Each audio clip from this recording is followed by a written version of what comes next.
زیست کے رنگ بیگار کیمپ۔ جاوید ایک تعلیم یافتہ نوجوان تھا اور ایک بڑے شہر میں ہی پڑھ لکھ کر جوان ہوا تھا، لیکن نہ جانے کیوں اس نے ایک انجانے شخص کی باتوں پر بھروسہ کر لیا، جس نے اس کی زندگی کو جہنم بنانا چاہا، اور اگر قسمت اس پر مہربان نہ ہوتی تو وہ زندگی کی آخری سانسوں تک بیگار کیمپ میں ہی رہتا۔ بی اے کرنے کے بعد جاوید ملازمت کی تلاش میں دفتروں کے چکر لگانے لگا۔ جہاں کہیں اسے معلوم ہوتا کہ کوئی ویکنسی موجود ہے، وہ وہاں پہنچ جاتا، درخواست دے آتا، اور پھر اداروں کی طرف سے اسے انٹرویو کے لیے طلب بھی کیا گیا، لیکن انٹرویو کے بعد وہاں سے پھر کوئی خبر نہیں آتی تھی۔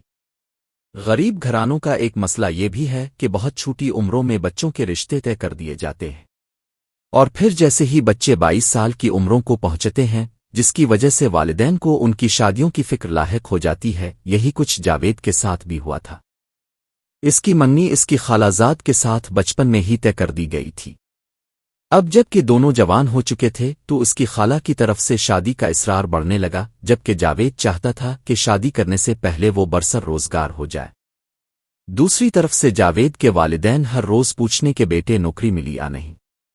وہ اپنے والدین کو مایوس نہیں کرنا چاہتا تھا، اس لیے کبھی کبھار محض ان کا دل رکھنے کے لیے کہہ دیتا کہ بس تھوڑے دنوں میں نوکری ملنے والی ہے۔ جاوید اپنے طور پر جدوجہد جاری رکھے ہوئے تھا، اگرچہ وہ کافی حد تک مایوس ہو چکا تھا، تاہم اس نے ابھی ہمت نہیں ہاری تھی۔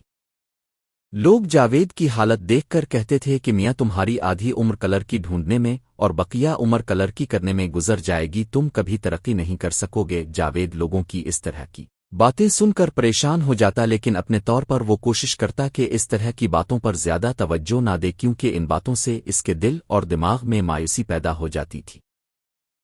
ایک روز جاوید کسی دفتر میں انٹرویو دینے کے بعد قریب کے ایک ریسٹورنٹ میں بیٹھ گیا اور چائے کا آرڈر دیا۔ دراصل اس انٹرویو کے لیے بہت سارے امیدوار آئے تھے، اور تقریباً 3 گھنٹے بعد جاوید کا نمبر آیا تھا۔ اس کے سر میں شدید درد ہو رہا تھا۔ اس نے سر درد کی ایک گولی بھی منگوائی اور میز پر پڑے ہوئے اخبار کو الٹ پلٹ کر دیکھنے لگا۔ تھوڑی دیر میں ایک شخص جاوید کے سامنے بیٹھ گیا اور خود ہی جاوید کے ساتھ بات چیت شروع کر دی۔ جاوید اس اجنبی شخص کے ساتھ بات چیت اوائڈ کرنے کی کوشش کر رہا تھا، لیکن وہ اجنبی شخص بھی بلا کا ذہین تھا۔ جاوید کے ساتھ اس قدر خوش اخلاقی سے بات کرنے لگا کہ جاوید بھی اس سے متاثر ہوئے بغیر نہ رہ سکا۔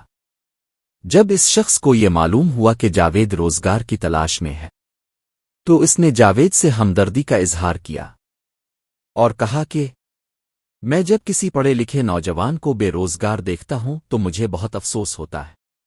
میں نے تمہارے جیسے کئی بے روزگار تعلیم یافتہ نوجوانوں کو روزگار فراہم کیا ہے۔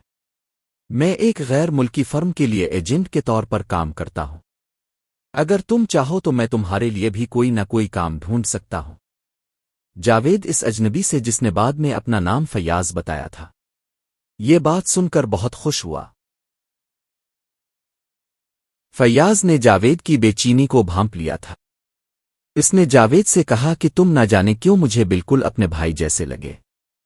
تم کل 3 بجے میرے فلیٹ پر مل لینا، اس کے بعد میں تمہیں ملازمت سے متعلق ساری تفصیل سمجھا دوں گا۔ اس دوران میں اپنے فرم سے رابط کرنے کی کوشش کروں گا۔ اس دن جاوید بہت خوشی گھر آیا۔ اس خبر نے اس کے سر کے درد کو بھی ختم کر دیا۔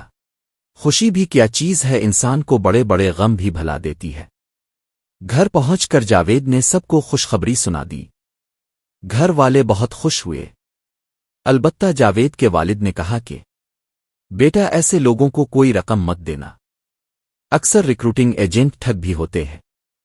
جاوید نے کہا کہ ابو، ہمارے پاس دینے کے لیے رقم ہے ہی نہیں، اور پھر بڑی رقم ہمیں کوئی قرض پر دینے کے لیے تیار بھی نہیں ہوگا۔ اگلے روز جاوید صبح سے ہی 3 بجنے کا انتظار شدت سے کرنے لگا۔ وہ بار بار گھڑی کو دیکھتا، لے کر کبھی ٹائم پاس کرنے کے لیے کتاب اٹھا کر پڑھنے لگتا۔ آخر وہ لمحہ بھی پہنچا جب جاوید کو اس پتے پر جانا تھا۔ فیاض 2 اور اشخاص کے ساتھ وہاں موجود تھا۔